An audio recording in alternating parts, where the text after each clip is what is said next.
Hello guys, இப்போ எங்கே வந்திருக்கோம்னா ஆத்தூர் முருகன் கோயிலுக்கு வந்திருக்கோம். வாங்க முருகரை போய் பார்க்கலாம். வாங்க வீடியோ பார்ப்போம். கைஸ், ஆத்தூர் முருகன் கைஸ் தான் முருகன்.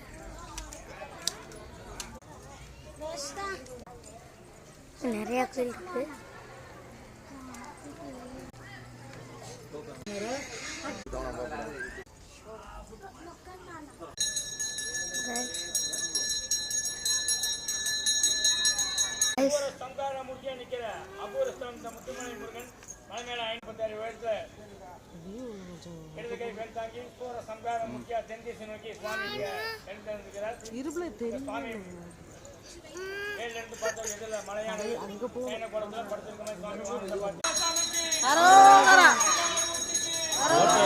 எடுக்க மாட்டேங்க.